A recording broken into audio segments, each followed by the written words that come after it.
we're going to be taking just about the simplest seasoning you can use, putting it on baby back ribs, and smoking it up out on the Weber Kettle. Yeah, now there are a lot of reasons to use many ingredients in rubs. I like to keep it at 5 or under if possible when I'm making my own. It's not always possible. But really, there are 2 basic ingredients, 2 basic seasonings that you really can't go wrong with, and that's salt and pepper. So we're making salt and pepper baby back ribs tomorrow. Today we're gonna get them seasoned up so they're ready for the kettle tomorrow. Now I have my shaker here, and we're just gonna get our salt and our pepper in here. Now this is a 2-to-1 ratio. We have 2 parts coarsely ground black pepper and 1 part kosher salt. I use Morton kosher salt.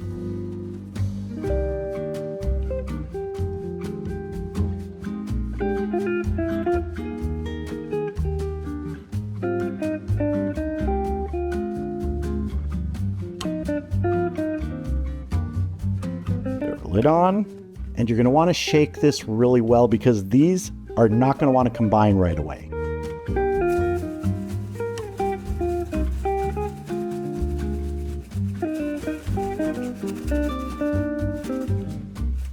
And you'll also want to shake it frequently when you are actually spreading it on whatever meat you're using. This is a pepper heavy rub. I like it this way.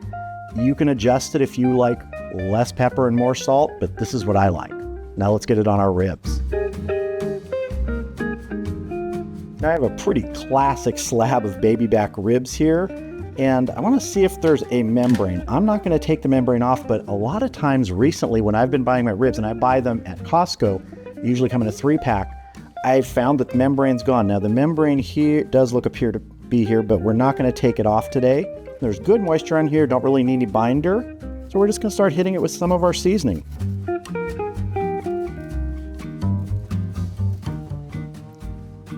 I always like to try and get the ends.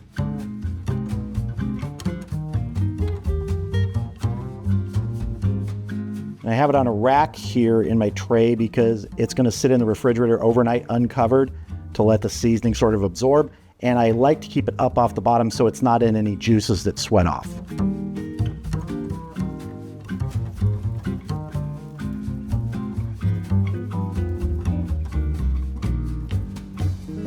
If you want to add a little sweetness to this rub, add about half a cup of brown sugar. I have a rub that's a brown sugar pepper rub that I made a long time ago. You could probably find that by searching my channel. That's looking pretty good.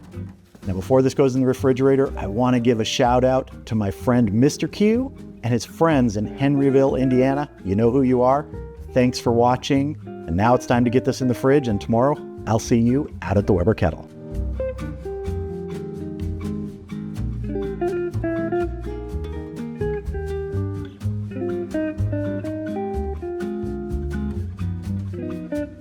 All right, the Weber Kettle is up to temp. My target date is 300 degrees, a little higher than I normally do. I want to move these ribs along a little more quickly. I'm using the Mallory Firewall along with the Mallory Cast Iron Grate, and I've got a foil pan in there with some water and foil under the part where the ribs is going to be to help direct the airflow over to the coals.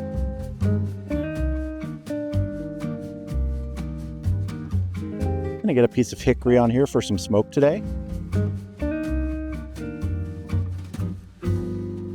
All right, we're gonna get the lid on, let these get smoking, and we're gonna come back in an hour and check them. And I'm not really sure what I'm gonna do today in terms of wrapping these. I may wrap them at an hour depending on how they look.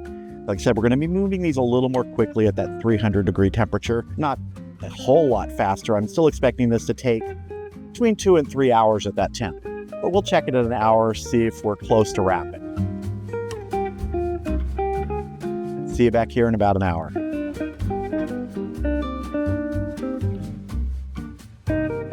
All right, we have been going for 1 hour. Let's check our baby back, see how they're coming along. Might even do a little probe test to see how tender we are. Looking really good, nice color developing. I'm not checking for temp here, just tenderness. Want to try and get between the bones. Yeah, still resistance. It's totally expected. It's only been going for an hour. We also look to have good surface moisture right now, so I'm not going to spritz this at this point. There is a water pan in there, so we're going to let this go for another hour. Then, 99% sure I'm going to wrap it. But I want to get another piece of hickory on here. The other one's almost burnt out. Get our lid on. And I'll see you back here in about an hour. All right, we are at the 2-hour mark. Temp's been holding really steady, right around 300 degrees. Let's go ahead and take a look at our ribs and wrap them. Those are looking really good. I'm going to double wrap these in foil, and I want to get a little bit of moisture in there first, so I'm going to just add some plain water.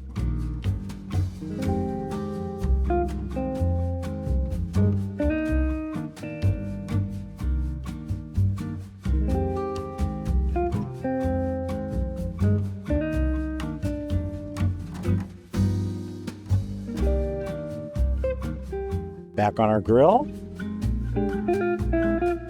We're going to let these go for an hour, then we'll come back, unwrap them, and put them back on the grill for maybe 15 or 20 minutes just to finally set.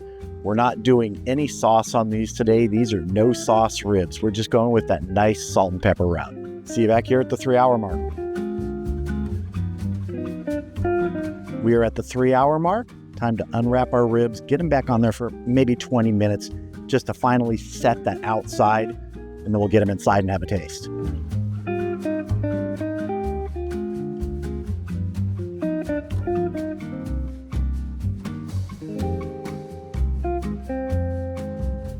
Those are looking really nice. All right, I'm gonna let these go for about 20 minutes. Then I'm gonna get them inside. So that's where I'll see you when these are on the cutting board. Here they are, our baby back ribs after, let's say 2 hours of smoke, another hour wrapped, and 20 minutes finishing up on the grill with just a salt and pepper rub, no sauce. Terrific color, nice pullback on the bones there. Let's go ahead and cut in. Let me flip this so we can get right between the bones.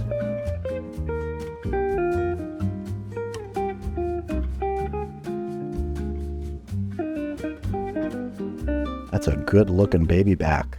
That is nice and tender and still extremely hot, but I'm going in. Just that salt and pepper brings out the pork flavor. Now, I love sauce on ribs, and you can actually add sauce at this point, it'd be fine, but if you really want to go for that sort of minimalist approach here, salt and pepper works fine. And you can see here, I actually got a little bit beyond what I usually like. I like bite off the bone. These are really sort of fall off the bone, but man, they're good.